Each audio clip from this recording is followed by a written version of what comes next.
everyone.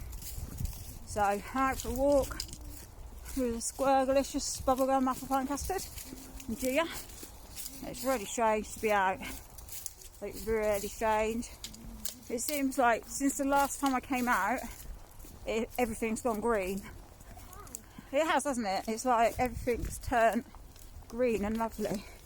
Anyway, yeah, so yesterday was a bit of a nightmare, as you saw, with the mental health team. So, right, everyone knows my mental health story, all the things I've got, the diagnoses I've got and everything, and I have been talking about it a lot lately because of I've been struggling a lot more lately with all of it, to be honest. And I'm under the crisis team, so that involves me ringing them all the time. But obviously it shouldn't. The crisis team are there. They're meant to come and visit you. When they used to come and visit me before, and I was under the crisis team back, like when I was in that mental hospitals, crisis team would come, like 2-3 people sometimes would come, because I was classed as dangerous and a threat. People would come and they'd come to my house and da da da da da. Now I don't know what it entails, because they don't do anything. Like, they phone paramedics. If you phone, they give you other numbers to phone, so you trust in them and you phone those numbers, and then they phone paramedics and make it a whole nother level of making things worse. Because then if you're a mother, they then tend to say, oh, the children, you're around the children. No, the children never see any of my shit, thank you very much. But know what it's like. A mother can't be a mother and have mental health problems, which is ridiculous. But you daren't, so part of why I daren't ask for help, in case they bring children into it, which they shouldn't, but they tend to. So I get very scared about being in any sort of contact with them. So for me to be asking them for help is a lot.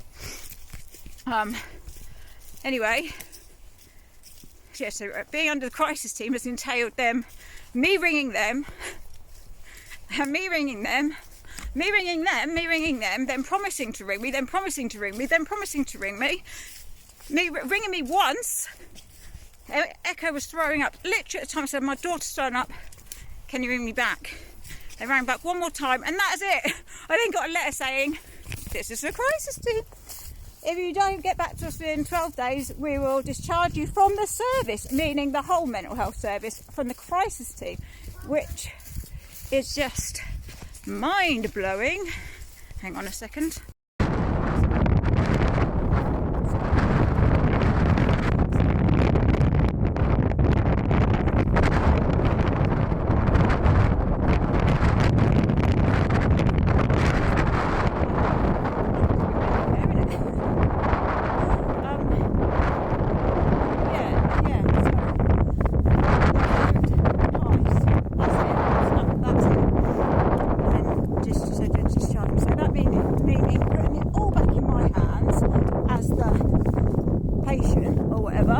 Clients, whatever.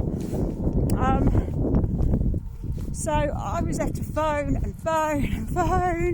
The crisis team, this is people, like, this isn't just mental health, this is me being under the crisis team as suicide risk and danger so far. I've had mental health conditions and all the medication I'm on, and me literally reaching out for which I never do. So it ended up, I spoke to someone who was lovely Monday, and a clinician, and she said I had an appointment yesterday, 1 o'clock or whatever. Anyway, it got to 3, as you all know, no phone call. So I ring back, on hold for like over an hour or whatever, just to get told that there was never an appointment made for me. And I burst into tears at this point. I was like, was you joking? I was literally guaranteed it, because that's the only reason that, like, I haven't been ringing or whatever and doing stuff, because, like, you promised me I was guaranteed it. So they then said, well, it's not on the system, we'll have to ring the clinician or try and find the clinician who told you this and made this massive mistake. She literally said, I'm really sorry, it's not very professional.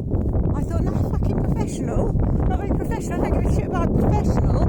It's life and death, for God's sakes. This isn't like, oh, it's not professional, you messed my order up at a supermarket, it's not professional, you done a shonky job on my car. Like, not professional, it's my mental health, it's life and death. And it's like, not professional, are you joking? Like, anyway, so I burst into tears. I didn't know, at first I was angry, and then like gutted and sad and just broken really, as you saw if you watched the videos. Then then the lady, the clinician who told me I had an appointment rang me back. I recorded all of it, I posted it all, so you all know this already. And said she's going to come and visit me at home, which she doesn't normally do, but she'll make an exception because she told me this. And then she looked and said there had been an appointment. There was an appointment, but it was cancelled the same day at the same time and all this shit. And I would get another phone call in the next 1 to 2 weeks. Crisis team, suicide risk, crisis team, okay? Weeks, just to speak to someone for an hour.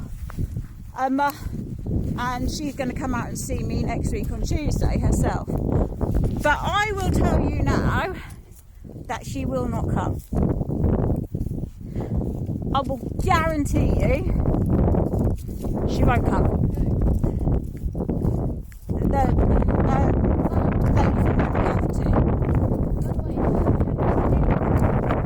I don't know.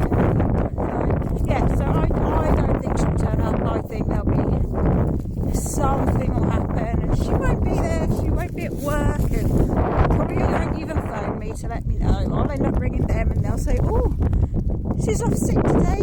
Oh, she did try it, didn't you?" Or something along those lines. You know how they do. But like,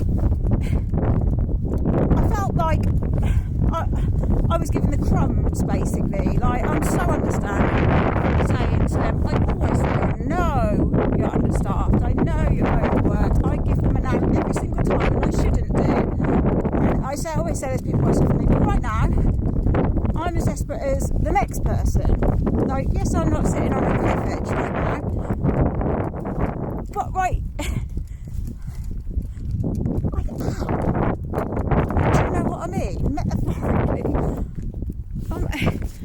I might not be making like plans, like are you making plans? No, but I am thinking about leaving my family, because if I am just going to be this ill mentally, I don't want my kids around that, because I don't want my mental health to ever affect them. And so, God, I'm hot now. I wouldn't that to be around my children. I don't want to be around my children being sad. It's like when I left the bedroom yesterday, after basically, crying for an hour and feeling completely hopeless, I had to walk out of that bedroom door with a big smile on my face and just be like, happy mummy, get down on the floor and play with Echo, rolling around, laughing, happy mummy again, because I don't want them to ever be affected by it, like, really badly. So, like, yeah, I might not be sitting on a cliff edge, so to speak, but, it's serious, really serious. I'm fucked, mentally fucked, physically I'm fucked, mentally I am fucked. I am so unstable at the moment. I'm up, I'm down, I'm round, fucking round. My head's so noisy, I can't control my head at the moment, like the voices and everything. My schizophrenia is through the roof, like my flashbacks are terrible. Everything is just so bad. My mood is up and down like a freaking yo-yo. Like, hyperactive 1 second, and then like sitting there not wanting to do anything. Obviously I do, but not wanting to, and it's just like, just crazy. easy.